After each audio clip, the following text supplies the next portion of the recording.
आज हम एनीमिया लो हीमोग्लोबिन के बारे में बात करेंगे, जो बड़ी कॉमन प्रॉब्लम है स्पेशली इन इंडियन पॉपुलेशन। नमस्कार, मैं डॉक्टर जीवन अग्रवाल।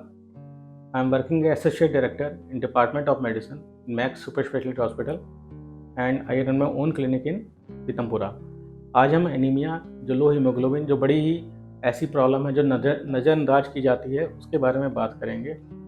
एनीमिया का मतलब होता है लो हीमोग्लोबिन। लो हीमोग्लोबिन, जब मरीज का हीमोग्लोबिन कम होता है तो मरीज की ऑक्सीजन कैरिंग कैपेसिटी जो बॉडी के हर सेल हर टिश्यू को चाहिए, उसमें कमी आ जाती है। उसकी वजह से उसको थकावट, उसको लगता है जैसे वीकनेस, माइल्जियास, फैटीग, जल्दी थक जाना, ये सब होता है।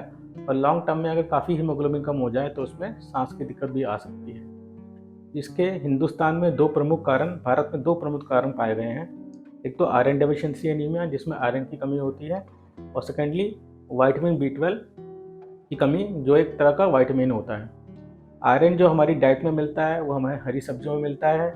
गुड़ में, किशमिश में हाई अमाउंट ऑफ आयरन होता है। आयरन की जो कमी होती है, या तो आप इनएडिक्वेट न्यूट्रिशनल डेफिशिएंसी है, इनएडिक्वेट आयरन का कंजम्पशन कर रहे हैं, या आपको कहीं से लॉस हो रहा है, चाहे वो स्टूल के रास्ते लॉस हो रहा हो या यूरिन के रास्ते लॉस हो रहा हो। जैसे लोगों को यूरिन के रास्ते ब्लड आता है, हिमेचूरिया, या स्टूल के रास्ते पाइल्स है, हेमोरॉइड्स से ब्लीडिंग हो जाती है, उससे हीमोग्लोबिन कम हो जाता है। दूसरा, प्रेगनेंसी में भी हीमोग्लोबिन कम पाया जाता है, क्योंकि बॉडी की डिमांड, बच्चे की डिमांड भी होती है और जो प्रेग्नेंट वुमेन है उसकी भी डिमांड होती है। तो दोनों का पूरा करने के लिए आपको एक्स्ट्रा आयरन का कंजम्पशन लेना पड़ता है। एनीमिया जो लो हीमोग्लोबिन जो हमारा आयरन डेफिशिएंसी एनीमिया से होता है, उसके लिए हमें आयरन के सप्लीमेंट्स लेने पड़ते हैं। आयरन के सप्लीमेंट्स टैबलेट फॉर्म में भी आता है और इंजेक्टेबल फॉर्म में भी आता है। जो पेशेंट आयरन के सप्लीमेंट टैबलेट फॉर्म में नहीं ले पाते, उनको हम इंजेक्टेबल आयरन फॉर्म में सप्लीमेंट देते हैं। आयरन के टैबलेट से कुछ लोगों को पेट में दर्द, कुछ लोगों को लूज मोशन, वॉमिटिंग्स हो जाती हैं।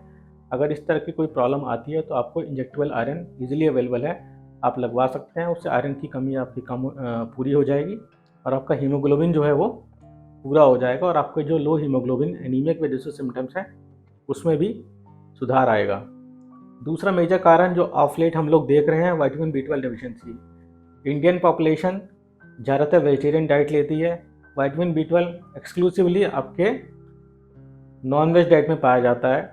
जो हमारी पॉपुलेशन जो वेज डाइट ही लेती है या एक्सक्लूसिवली वेज डाइट पे है, उसको विटामिन B12 डेफिशिएंसी बहुत ज़्यादा कॉमन पाई जा रही है। हमने पिछले 2-4 महीने में काफ़ी पेशेंट एडमिट किए हैं जिनका लो विटामिन B12 की वजह से एनीमिया हुआ है। और जब लो विटामिन B12 की वजह से एनीमिया होता है तो उसमें आपका प्लेटलेट काउंट भी कम हो सकता है, TLC भी कम हो सकता है। एनीमिया तो है, इसको हम पैनसाइटोपिनिया कहते हैं। इसका ही पता लगाना बड़ा आसान है, हमें इसके सिर्फ टेस्ट करने हैं। इसके भी सप्लीमेंट्स अवेलेबल हैं, आप इंजेक्टेबल फॉर्म में भी हैं, टैबलेट फॉर्म में भी हैं। तो जितना भी हो सके अपना रूटीन टेस्ट साल में एक बार स्क्रीनिंग के तौर पे ज़रूर करवाइए। अगर आपका हीमोग्लोबिन कम आता है तो फर्दर टेस्ट होंगे। सीरम आयरन स्टडीज़ होता है, फेरेटिन होता है, B12 लेवल होता है, फॉलिक एसिड लेवल होता है, और बाकी अपने टेस्ट कराइए।